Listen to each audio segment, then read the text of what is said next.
Good morning, my friends. It's 11:33 a.m. in the morning on February 28th, 2024. Good morning. Yep, Rob the Rim is back. So what I want to touch base on today is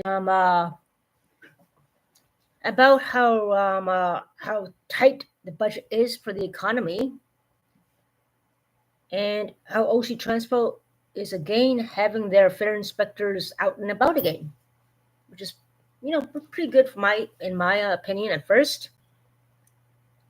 I saw them a couple of weeks ago, and I said, "It's good to see you guys. I haven't seen you guys since before COVID."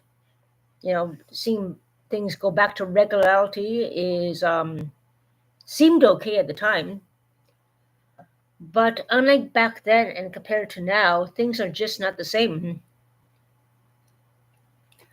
Like things are tight for all of us. Groceries are going up, gas is going up. People of all wakes of life are having a hard time financially. Not just the people who with limited means, such as myself. People with homes are struggling.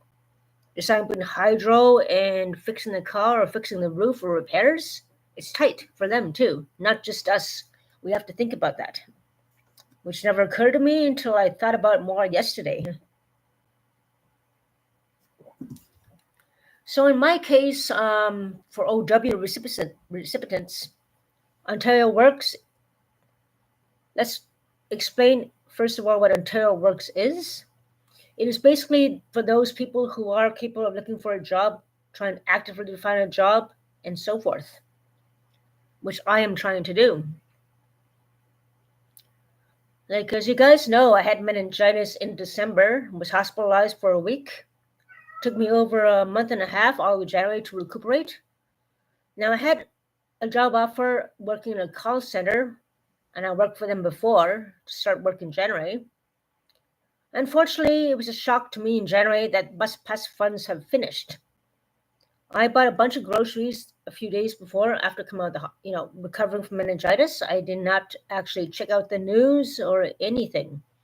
I bought lots of groceries, and then I emailed my worker asking for bus pass funds. I figured, I'll just email her for bus pass funds. I'll be okay for a few days and all this. Well, I was told no more bus pass funds. Double whammy. I was broke within 3 days, 4 days of the month after buying groceries. I didn't expect the bus pass money to be cut until I saw the news and everything on Google after. So I can't keep lazy of not watching the news. Got to keep up with the news. If I would have known that, I would have prepared better.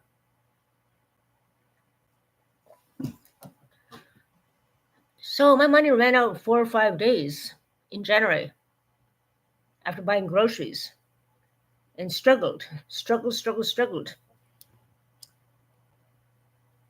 So in February, this past month, this is going to be the last day tomorrow in February, I did a little experiment. I did not buy groceries. I have been unable to go to the food bank because of other situations happening.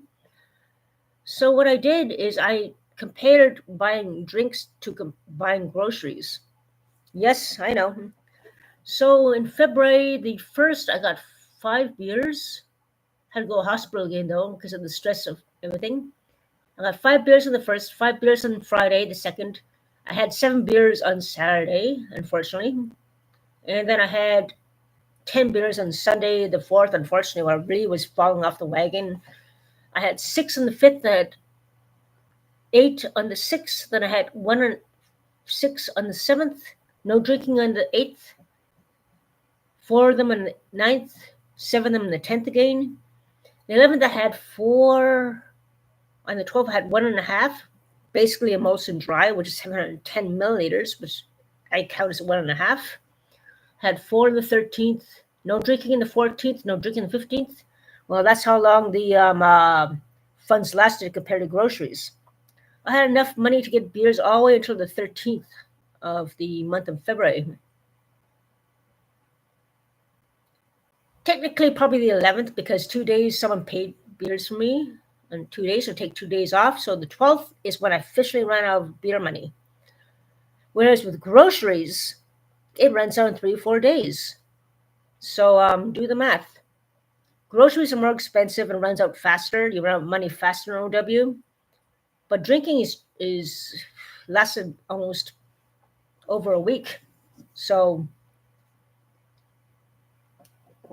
it just goes to show you that food banks are in high demand.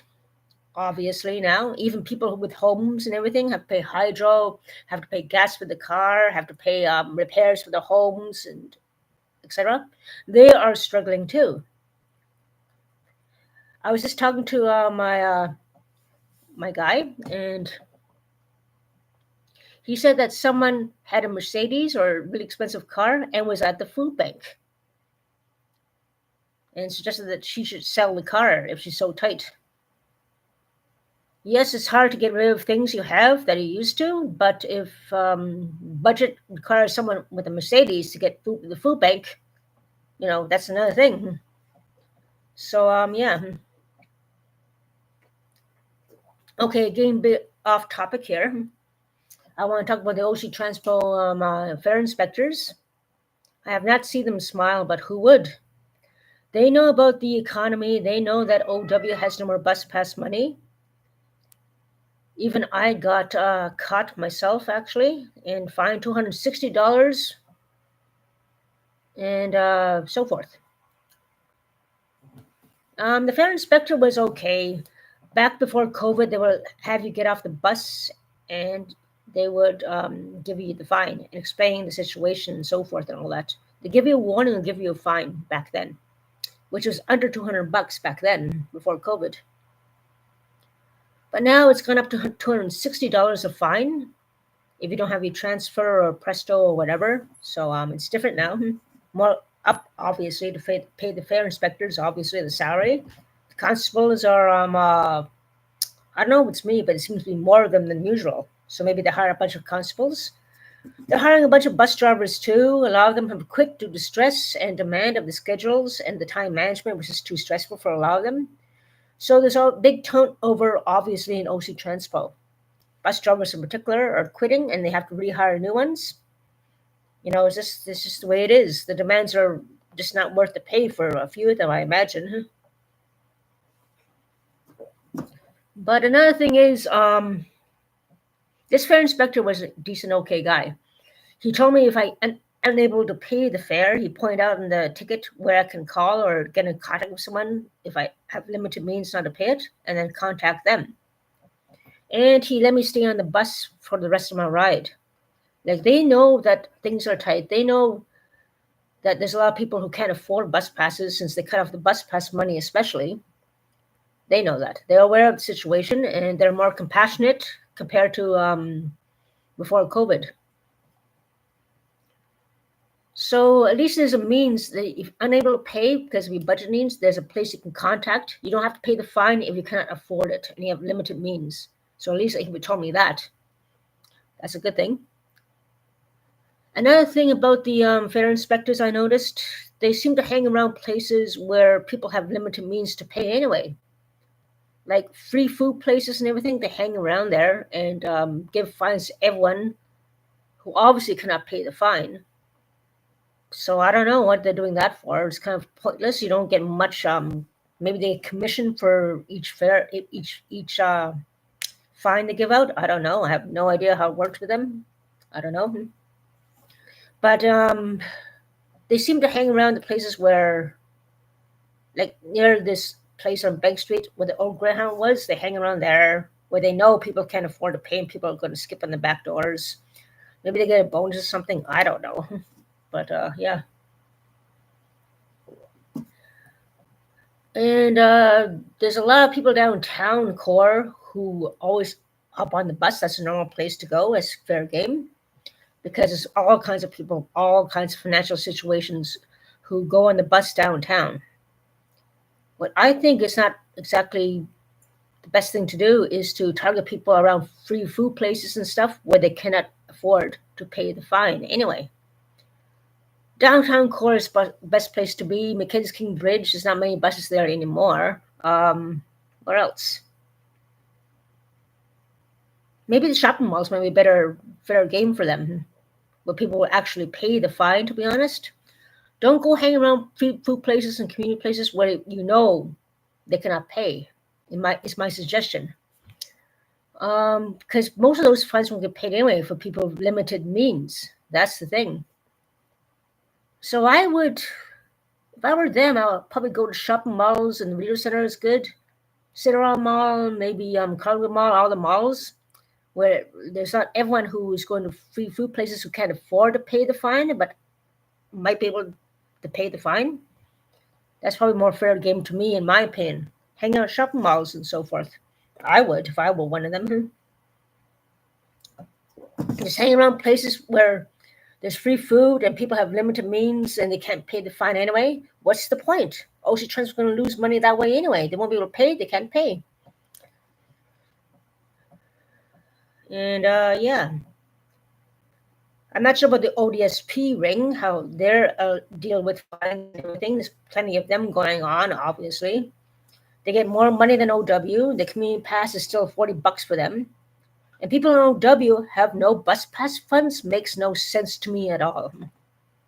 Either worker of mine is being a pain in the butt and being difficult on purpose, or is too new and unknowledgeable about the situation. There has to be a way to get some bus pass funds for those actively looking for work. It just doesn't make any sense cutting off the bus pass funds for people looking for work. It makes no sense to me. It's a big loss to the economy. The economy won't be able to grow. I mean, come on, do the math. So anyways, yeah. There's got to be other ways for Ocean Transport to make money. Go to shopping malls. Fair game of shopping malls, I'd say. That's the best place to go. And probably a lot of shoplifters hopping on the back of the bus there. So go get them. Maybe then the shoplifters will be busted more. If you go to shopping malls more and find people, and they have a name and everything else, some of them are probably shoplifters. It'd be easier to track down the shoplifters than in these malls who shoplift. So that's another thing to think about, OC Transfer fair inspectors. If you do get people at shopping malls more, you get a bigger chance, the malls get a better chance to catch the shoplifters doing shoplifting at the malls. If you have the information and get them on the shopping malls, you have the name, the information, blah, blah, blah, the ID, blah, blah. And then you do shopping malls a good favor, preventing shoplifting, and they save money as well. And then therefore, in essence, everyone wins. Prices won't go up so much due to shoplifting loss and everything, all that. The loss from shoplifters is probably hence why they have to hike the prices and not many sales. So inspectors, go check out shopping malls. Get the information on these people. The shoplifters galore. I'm sure you can catch a few of them. Do everyone a good favor. And then, yeah, you do that, you get a double bonus. Don't go around the places like the free food places where people can't afford it and they're struggling to survive in a positive way, going to free food places and then stopping them with a fine. That's not so cool, to be honest, overall. Do the economy a favor. Stake out the shopping malls, stop the shoplifters, do the economy an entire favor. You may get less people to fine, but you do economy a great, good thing in the long run. You just got to think and use your head. So anyways, yeah, that's what I want to talk about now. I have to get ready for a Zoom meeting for employment readiness, considering I haven't been working since 2020. Oh God, quite over a year now. But I'm getting stronger. Collecting those cans and walking long distances is giving me the endurance to go back to work. So yeah, I think I'm ready to go back to work. Work has been very hard to find in January this year. I never seen that bad in the job hunting sites ever in my life. Only one job. There's a lot of door-to-door and a lot of telemarketing coming back, unfortunately. So beware of these sharks, as I say. But yeah,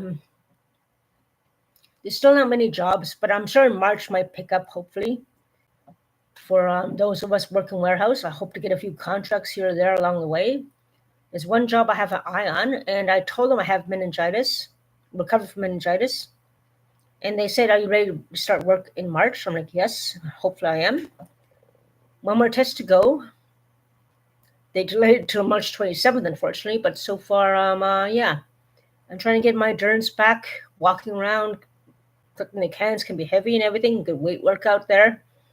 So hopefully I'll be ready to go back to work by March or mid-March or late March or beginning of March. We'll see. Times are tougher than ever. And Ocean Transport Fair inspectors hang out in the shop malls, stop the shoplifters, and do the economy, and we all win and win-win. Going to the free food places where people can't afford it and trying to live positively, in my opinion, is just not cool. Just not cool at all. I know you guys are doing a job. Maybe you got assigned to these routes only, but Ocean Transport overall should think about having them at shopping malls and do the economy a favor. It's not just about quota or anything, I mean, come on. You want to make money?